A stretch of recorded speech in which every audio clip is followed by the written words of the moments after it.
I'm Lester. And I'm Jamie. And we are I'm a Survivor Sanctuary. I've been doing this for a very long time, so I'm kind of the guy that runs all the animals. I'm the one that, pretty much feeds up and moves them from pasture to pasture. I handle a lot of the business side, social media, emails, and, whatever else comes up. We are a centennial farm, meaning that we've been here for over 150 years. Farming, which is kind of a part of my life. We're hobby farmers, which means we don't raise our animals or crops to eat, like in your traditional farming sense. We raise farm animals as pets. And so I've always had animals, farm animals. This property here had never flooded. As long as I'd lived here, this hill has always stayed nice and dry. Hurricane Harvey was different though. The water just kept coming and coming. My older son and I began just to move things high as we could inside the house. To no avail. The water began to come inside the house, and at that point we had to take care of the animals. We ran outside and I called all the ones that were still around onto, I had a 4-foot deck that went around the porch and the pool, and I shook the bag of corn and called all the animals up to me, and I poured that corn out. And at that point, my son and I went ahead and took the four-wheeler, which was the only thing that was able to be driven, and we was able to leave. This is the driveway going up towards my house. We're gonna get wet, babe. You ready? Oh my goodness. 3 days later, coming home to try to find and bury my animals was my goal that day. What ended up happening, I ended up finding there were a few animals had somehow survived. There's Patty! Patty! How did you survive that? Okay, man up, Lester. Oh, there's Meg! Meg! I see Meg! Patty, I know you're so scared, baby. Oh, baby, are your legs okay? Now, we lost lots of other animals, but the miracle of that day was that those three, despite water, being as deep as it was, wondering and just kind of questioning how those animals survived that day or those days it still baffles me. And so that was the beginning of what we do now. I'm a Survivor Sanctuary is named after our donkey, I'm a Jean. I was not here for Harvey. I actually was volunteering at the convention center, and I wanted to make a donation, something to help out, something bigger than me. And I searched Hurricane Harvey victims, and I came up with a video of a man coming home to his animals. That man was Lester. Jamie and friends of hers got together and reached out, and they found me somehow, and asked could they come out and bring some supplies and whatnot. And at that point there wasn't a whole lot that I needed. The house was destroyed, most of the animals were gone, but they insisted they wanted to do something. And so we come up with a couple of little things that we could use in kind of the rebuilding process. A few days later, some friends showed up, and Jamie and I made the acquaintance of one another, and here we are 2 years later.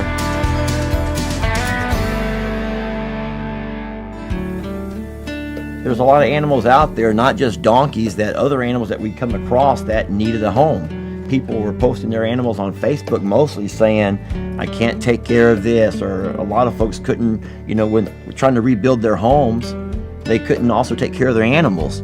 And so we began to open up our place for other animals. Next thing you know, we're bringing in extra goats and bringing in extra pigs. And so we found ourselves saying yes, because we just didn't have the heart to say no.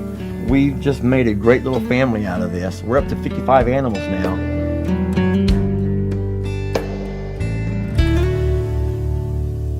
Petunia pig is a funny story, but it wasn't meant to be funny. A guy reached out to us. He sent me pictures and videos of a really cute potbelly pig that needed a forever home. He lived in a second-floor apartment, and he bought this little pig for his girlfriend when it was truly a miniature pig. He said that he needs somewhere for her to go. She's just gotten too big, and it's hard to take care of her, hard to get her in and out of the apartment, for walks and whatnot. And so they had arranged transport one Sunday, and sure enough, Sunday afternoon, this truck drives up with this huge cage in the back. And when the guy removes the tarp, there's this hog I mean, when I say hog, it's a pot-bellied pig. And I said, Miguel, I said, that's not the pig in the video. He goes, no. He goes, well, I told you she'd gotten too big. We realized real fast that she's blind and deaf. Oh, and she was diabetic too. And we're trying to slowly get her to assimilate to being and experiencing what a farm pig does. So now she's able to go outside and lay in the hay. She also can go outside and use the restroom outside instead of on the potty pads. And so she's living more of a pig's life now.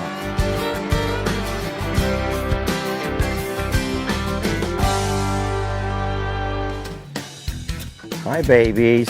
Everybody's hungry? Everyone hungry? Y'all want to eat? Yes. You can see the chemistry they all have with each other. They get along real well. Ivy right here, the donkey, she was just sticks and bones, man, when we got her. She couldn't even stand up. And we were able to rehabilitate her and get her to where she's a firecracker now. This is Imogene, the one that actually survived the flood, the little gray-colored donkey. Yeah, that little donkey who stands 4 feet survived 6 foot of flood waters. Now ask me how that could have happened. So a neat story about that one right there.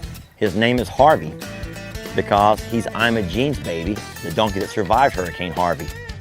Harvey has some zebra in his lineage, so he actually is part donkey zebra. So that's kind of a cool, unique trait that we didn't know was in his gene pool until he came out. Right here behind you we have Tex. That's our big bull. He's a Texas Longhorn. He loves to play, which is very unusual for bulls his size. He had a red yoga ball that he was playing with once, and he ended up pushing the yoga ball into the barbed wire fence. Bring it back to me, Tex. Bring it back around, Tex. Turn it around this way. Uh-oh. That's a barbed wire fence. That's a rubber ball. It's inflated. And the ball popped. I'm so sorry, buddy. He just tried so hard to get that ball to roll. We also have Annie there, our alpaca. She's also in a viral video. Annie had somehow escaped out of the pasture, and Maggie, our boxer, was obviously out in the yard, and Annie was afraid that Peggy Pig, her companion, was in danger, and Annie just turned ballistic on Maggie.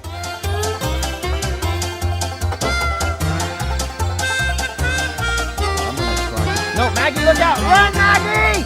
Run! The coast is clear, love.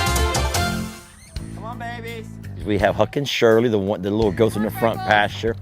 And their story, their little viral video happened the day that they found the way on top of my Jeep.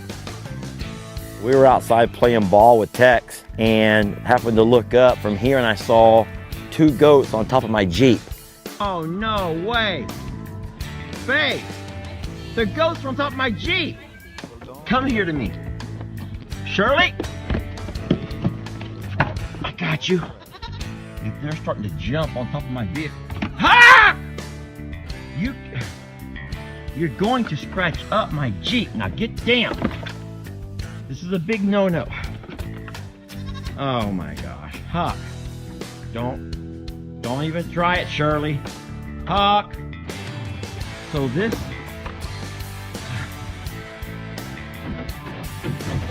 you're going to scratch up my Jeep. This thing is less than a year old. Oh my God. Ringo, the billy goat you haven't had a chance to play with yet. All right, come on. You ready? Let's show them how we play. Wanna play? You wanna play?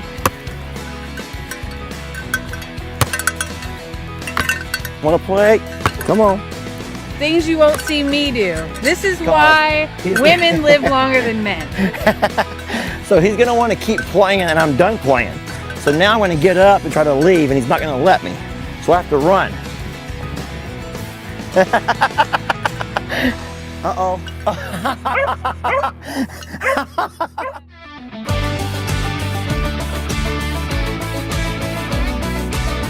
How embarrassing is this? You're on video and you're all dirty.